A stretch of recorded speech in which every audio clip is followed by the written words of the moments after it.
본문의 주인공은 사무엘이라는 사람입니다. 이 사람은 신앙의 가문에서 태어났습니다. 엘가나라고 하는 아주 인격이 훌륭하고 사려 깊고 아내를 지극히 사랑하는 믿음의 아버지, 그리고 기도를 깊이 하는 한나라는 이름을 가진 기도의 여장부를 어머니로 두고 그 어머니의 기도로 생명으로 잉태되었고 출생했습니다. 그리고 우리식으로 말하면 어린 시절부터, 유치부부터, 아예 영아 때부터 교회에서 자랐습니다. 그리고 그는 마침내 이스라엘의 마지막 사사가 되어 종교 지도자로, 정치 지도자로 나라를 다스리는 귀한 사역을 잘 감당합니다. 깊이 잠들었던 민족을 미스바 대부흥으로 일깨워서 하나님 앞에 영광을 올리는 영적 대부흥도 이루어냅니다. 그런데 아무리 훌륭한 분도 세월은 지나가고 늙게 되잖아요. 이제 사무엘이 나이가 많아서 은퇴를 앞둔 시점이 오늘 본문의 배경입니다. 자, 그렇다면 그렇게 훌륭한 아버지였다면 그의 아들들이 아버지의 신앙을 계승하고 본을 보였던 아버지의 삶을 본받아야 할 텐데 전혀 그렇지 않은 모습이 오늘 본문에 소개됩니다. 1절부터 3절을 쭉 읽겠습니다. 시작. 사무엘이 뭐하매? 늙음에 그의 아들들을 이스라엘 사사로 삼으니, 그 아들들도 이제 우리로 말하면 행정고시 합격하고 지도자로 사사가 된 거예요. 교회에서도 사역자가 된 거예요. 그 다음 절 보실까요? 장자의 이름은 누구요? 요엘이요. 엘자는 하나님이란 뜻이거든요. 아주 신앙적 이름도 지었습니다. 두 번째 아들의 이름은 아비야라. 그들이 브엘세바에서 뭐가 되니라? 사사가 되니라. 그런데 3절 보실까요? 그의 아들들이 자기의 아버지의 행위를 따르지 아니하고 이익을 따라 뇌물을 받고 판결을 굽게 하니라. 좋은 아버지였습니다. 훌륭한 아버지를 두었습니다. 그런데 아버지에게서 믿음을 계승받지 못했습니다. 세속적으로 성공했으나 모든 일을 경제 논리로 손익계산서로 따져서 돈이 되면 정의를 버리기도 하고 신앙 양심을 팔기도 합니다. 이익을 따라 뇌물을 받고 재판을 굽게 했다. 이렇게 사무엘은 늙었고 그의 아들들은 믿음을 계승하지 못했고 덕스럽지 않은 돈만 아는 사람들로 백성들의 눈에 비친 겁니다. 이 모습을 지켜보던 백성들의 대표인 장로들을 보냅니다. 그리고 장로들이 와서 아주 무리한 요구를 하기 시작합니다. 같이 읽겠습니다. 시작. 이스라엘 모든 장로가 모여 라마에 있는 사무엘 사택으로 관사로 찾아간 거예요. 가서 어떤 말을 해요? 시작. 그에게 이르되 보소서, 당신은 늙었고 당신의 아들들은 당신의 행위를 따르지 아니하니. 두 가지를 딱 얘기합니다. 사무엘 목사님, 이제 은퇴할 때가 됐잖아요. 그리고 꼼짝달싹 못하는 명분을 들이밉니다. 당신 두 아들이 덕이 안 되잖아요. 여러분, 세상에 살아가는 부모는요, 다른 것은 다 당당할 수 있도 자녀 문제 앞에는 당당할 수 있는 부모는 세상에 존재하지 않습니다. 여러분 아니라고요? 여러분 자녀가 너무 잘 되고 완벽하다고요? 아니에요. 자녀 문제는 죽는 날까지 어느 누구도 큰 소리 칠 수 없습니다. 그런데 장로들이 모여와서 당신 두 아들이 덕이 안 됩니다.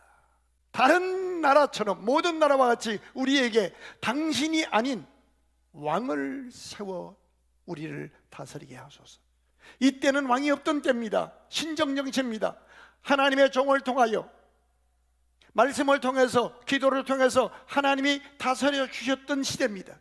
이제 하나님의 통치 싫다는 거예요. 다른 나라처럼 하나님, 기도, 말씀 이런 얘기 하지 말고 눈에 보이고 잡을 수 있는 확실한 왕들을 세워주세요 라고 바꾼 거예요. 5절 다시 보실까요? 어떤 단어가 눈에 들어오는지 열린 마음으로 한번 읽어보겠습니다. 5절입니다. 시작. 그에게 이르되 보소서, 당신은 늙고 당신의 아들들은 당신의 행위를 따르지 아니하니 모든 다른 나라처럼 우리에게 왕을, 우리의 지도자를 세워서 우리를 다스리게 하소서. 모든 나라와 같이 이 사람들은 하나님의 백성입니다. 저와 여러분은 이 땅에 살고 있지만 하나님의 은혜로 구별함을 받은 하나님의 약속을 따라 살아가는 천국 백성입니다. 아멘. 우리의 소속은 하나님 나라입니다. 우리는 절대 진리인 하나님의 말씀의 원리를 따라 살 때 하나님이 자유케 하시고 보장해 주시는 하나님의 백성입니다. 이제 정체성을 딱 잃어버렸습니다. 오늘 본문은 8장입니다. 바로 전장에서 무슨 일이 있었어요? 블레셋의 침공을 말아서 끝나게 되었을 때 하나님의 기적으로 그들이 이겼습니다. 이긴 다음에 큰 돌을 가져다가 기념비를 세웠잖아요. 에베네셀. 여기까지 하나님이 우리를 도우셨다라고 감격스러운 예배를 드리며 기념비까지 세웠던 사람들입니다. 그런데 한 장 딱 넘어와서 8장이 되니까 그 하나님의 통치 싫다는 거예요. 여러분, 한평생을 백성들을 위해서 말씀으로 기도로 헌신해왔던 사무엘이 얼마나 마음이 아프고 허무하겠어요. 얼마나 자괴감을 느꼈겠어요. 그래서 사무엘이 하나님 앞에 나가서 엎드려 울면서 기도하기 시작합니다. 7절 같이 보실까요?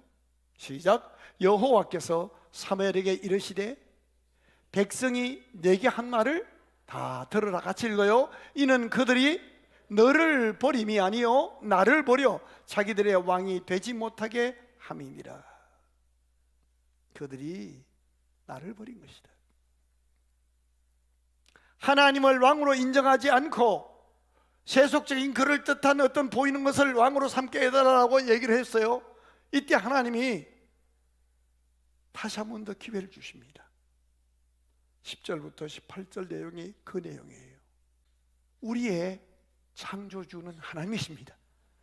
인생이 끝난 다음에 다시 만나야 할 그분도 하나님이십니다. 하나님이 우리의 왕입니다. 그런데 그 하나님을 내 삶의 주인으로 인정하지 않고 그럴듯한 어떤 것을 왕으로 삼으려 할 때 잠깐은 그것이 내 삶을 책임져주고 나를 다스려주고 나를 위해 싸워주고 나를 보상할 것처럼 느낄지 모르지만 그것이 아니다는 것을 설명해 주는 것이 10절부터 18절입니다. 마치 우리가 세상에서 투표할 때 이 사람을 지도자로 뽑으면 내 인생이 행복해질 것 같아요. 그 사람이 내 삶을 책임질 것 같아요. 그런데 아닌 것을 본문이 가르쳐요. 10절부터 읽겠습니다. 또박또박 같이 읽어요. 시작. 사무엘이 왕을 요구하는 백성에게 여호와의 모든 말씀을 말하여 이르되 너희를 다스릴 왕의 제도는 이러하니라. 그가 너의 아들들을 데려다가 그의 병거와 말을 어거하게 하리니 그들이 그 병거 앞에서 그대로 두세요.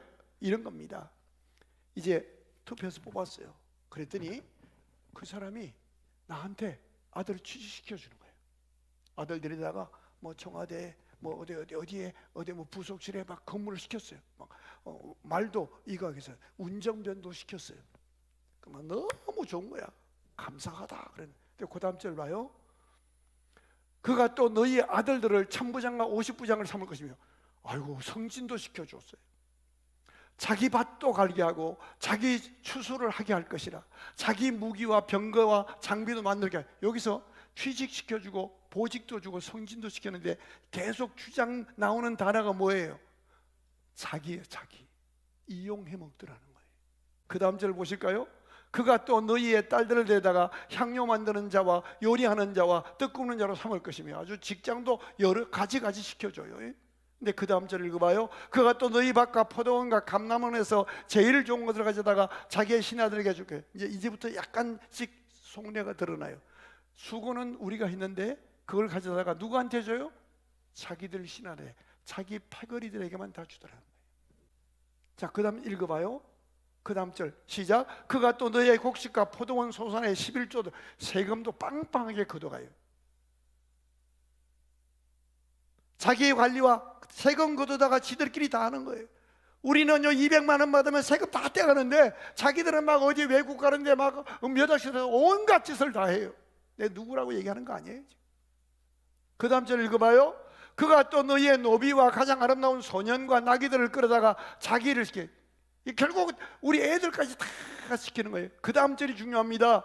너희 양떼와 양떼의 10분의 1을 거두어 가리니 너희가 그의 종이 되니까. 여기 줄 쳐놓으세요. 그가 나를 보장하고 그가 나를 위해 일하고 그가 나를 행복하게 할 줄 알았더니 나중에 정신 차리고 보니까 내가 종됐다는 거예요. 하나님을 인정하지 않는 순간은 자유를 느낄 수 있어요. 자유롭게 됐다고 생각할지 몰라요. 그러나 시간이 지나고 나서 보니 그 무엇, 그 누구의 종이 되어 있더라는 겁니다. 뿐만 아닙니다. 18절을 보십시오. 시작. 그날에 너희는 너희가 택한 왕으로 말미암아, 뭐가 됐어요? 처음 뽑을 때는 처음 왕을 달라고, 이 사람이 우리 왕이 되면 우리가 행복할 거라고 믿고 막 행복해서 나만 왕으로 서면 사람들에게 다 저 사람 찍자고 해서 찍었어요. 근데 세월 지나가서 보니까 다 뺏겼어요. 이리저리 다 뜯기고 종이 되고 말았어요. 그래 나중에 보니까 지들끼리만 배불리고 있는 거예요. 그러니까 이제 그때는 깨달아도 늦었어요. 하나님 앞에 기도하기 시작해요. 그날에 너희는 너희가 택했던, 하나님을 버리고 택했던 그 왕으로 말미암아 어떻게 됐어요? 기뻐 노래하는 것이 아니라 부르짖게 되었어요. 그런데 그날에는 하나님께서 너희에게 뭐하지? 응답하지 아니하시리라. 그렇습니다. 하나님을 나의 생명의 주인으로, 내 삶의 왕으로 인정하지 않고 드리는 기도, 하나님을 부인하면서 아무리 기도할지라도 하나님이 응답하시지 못합니다. 이쯤 되면 백성들이 이제라도 깨닫고 돌아와야 되잖아요. 그런데 19절 읽어보세요. 시작. 백성이 사무엘의 말 듣기를, 그런 말 하지 마세요. 거절하며 이르되 아니로소이다. 우리도 우리 왕이 필요하나이다 하면서 그 다음 절 읽어봐요. 시작. 우리도 다른 나라들 같이 우리의 왕이 우리를 다스리며 그 왕이 우리 앞에 나가서 우리의 싸움을 싸워야 할 것이다. 여러분, 우리가 누구를 뽑아주면 그가 여러분 문제를 대신해서 다 봐주고 막 싸워주고 그런다고요? 착각하지 마세요. 사실 이스라엘 백성이 애굽에서 430년 종살이 하다가 그들이 구출돼 나올 때 하나님이 싸워주셨어요. 아멘. 그리고 여기 사무엘상 7장에서 여호와께서 여기까지 우리를 위해 싸우셨고 도우셨다라고 고백까지 했잖아요. 저와 여러분이 오늘까지 산 것 하나님의 은혜입니다. 아멘. 그분이 인도해 주셨습니다. 그런데 그렇다면 오늘 8장에 오면 어떻게 전개되어야 돼요? 에베네셀의 하나님, 여기까지 인도하신 하나님 감사합니다. 예배 드렸으면, 기념비 세웠으면 더 복된 신앙으로 아름답게 나가야 되잖아요. 근데 8장에 와서는 하나님을 딱 저버리고 인간의 왕을 세워달라고 하는 이 안타까운 모습이 저와 여러분의 인간의 너나 할 것 없는 솔직한 우리의 모습이라는 겁니다. 목사, 장로, 권사 신앙 좋은 것 같지만 실제 자기 삶의 현장에서 현실적인 문제에 딱 부딪히고 내 힘으로 해결 안 되면 우리 역시 통일할 수밖에 없는 너나 똑같은 연약한 인간입니다. 우리에게는 세상 사람이 보지 못하는 하나님이 살아계십니다. 그분이 저와 여러분을 지으셨고 천에 하나 만에 하나 지명하여 부르셨고 예수 믿어 당신의 백성 삼아 주셔서 여기까지 인도해 주셨습니다. 자, 그런데 5절 다시 한번 읽어봐요. 재미난 표현이 나와요. 시작. 그에게 이르되 보소서, 당신은 늙고 당신의 아들들은 당신의 행위를 따르지 아니하니 우리 모든 나라와 같이 우리에게 왕을 세워 우리를 다스리게 하소서. 모든 나라와 같이 하나님을 인정하지 않기 시작하니까 다른 사람하고 비교가 되기 시작하는 거예요.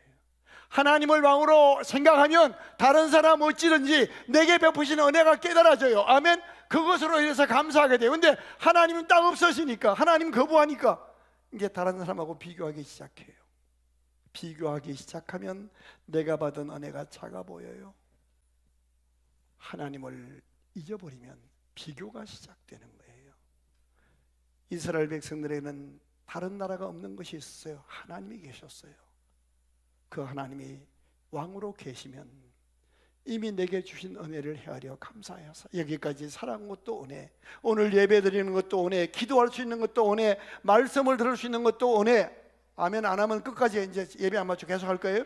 가족이 있는 것도 은혜, 교회가 있는 것도 은혜, 무엇보다 우리가 예수 믿고 하나님의 자녀된 것이 은혜잖아요.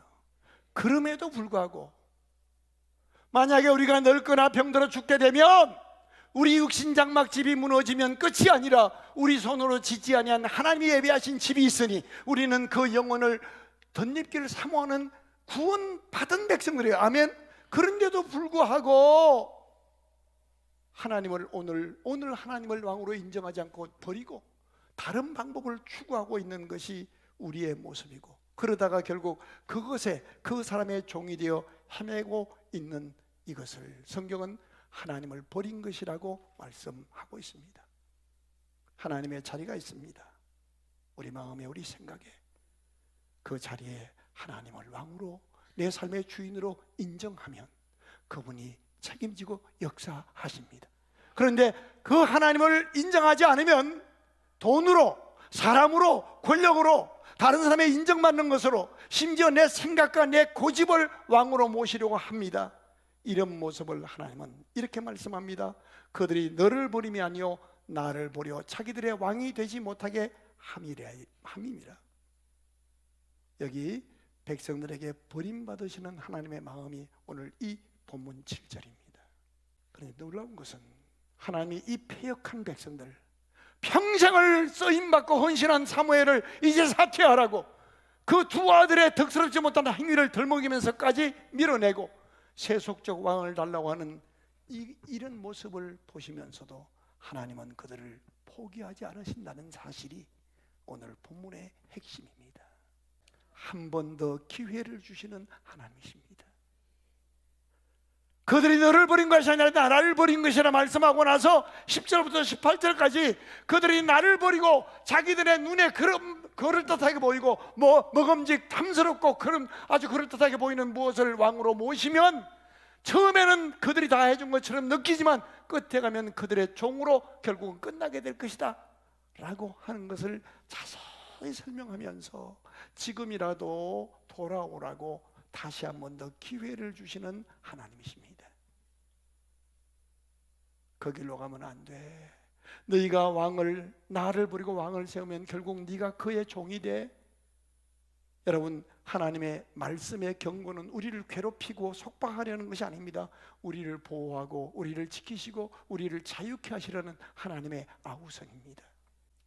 그랬는데도 다시 한 번 더 기회를 주시는 이 하나님의 포기하지 못하는 사랑마저도 거절합니다. 21절 22절이 설교의 마지막 부분입니다. 같이 읽어요. 시작.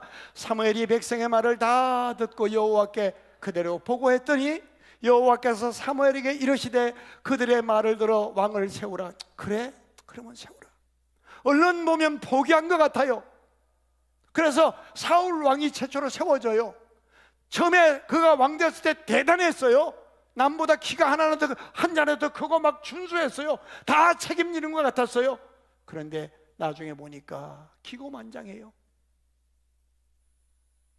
그리고 계속 왕들이 세워져요. 근데 어떤 왕들도 그들을 책임지지 않는 거예요. 결국은 자기 권력 야욕으로 이용만 해먹고 백성들을 종삼고 있는 모습을 경험합니다. 그런데 하나님이 죄 있는 연약한 다윗을 통하여 그를 다시 이렇게 세우시면서 약속을 주셔요.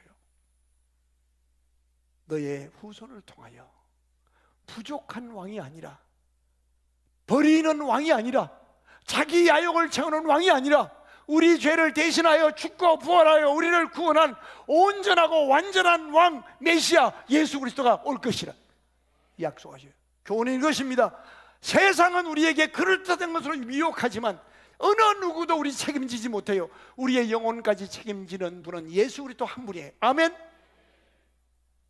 가장 온전하고 가장 완벽한 것으로 예비하셔서 우리에게 주시고 그 이름으로 누리게 하시고 인생 끝나도 우리를 맞이해 주실 거룩한 왕을 거룩한 것으로 주시는 하나님이셔요.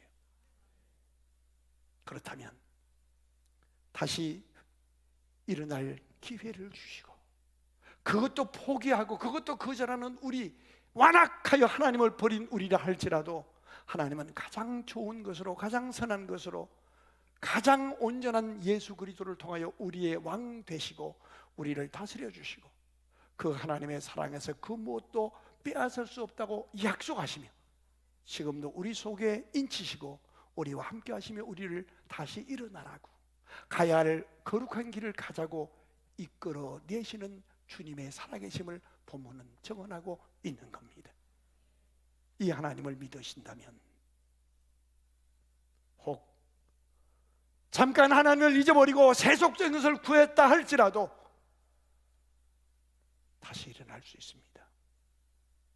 주님이 우리에게, 하나님이 우리에게 주신 온전한 왕 예수 그리스도, 그분은 우리의 죄보다, 우리의 실수보다, 우리의 경솔함보다 크신 하나님이십니다. 그 무엇도 예수의 손에서를 빼앗을 자 없습니다. 요한복음 13장에 보면 주님이 이렇게 말씀하십니다. 예수께서 자기 사람들을 사랑하시되 끝까지 사랑하시니라. 어떻게 해요? 다시 기회를 주시고 다시 깨닫게 하시고 마지막에 죽음을 이기시고 부활하신 예수 그리스도를 통해서 우리를 신령한 몸으로 부활시켜 영원한 영생의 나라에서 맞이해 주실 그 무엇도, 과거이나 현재이나 미래이나 장래이나 권세자들이나 그 누구도 그 무엇도 하나님의 사랑에서 끊을 수 없도록 우리를 붙잡고 계시고 다시 일으켜 주시며 사무엘상 7장 여기까지 도우셨다 해서 이제 8장을 세상 왕을 주세요라고 하는 패역한 모습이 아니라 여기까지 인도하신 하나님이 앞으로도 영원토록 나를 지키실 것을 확신합니다. 하나님은 나의 왕이십니다.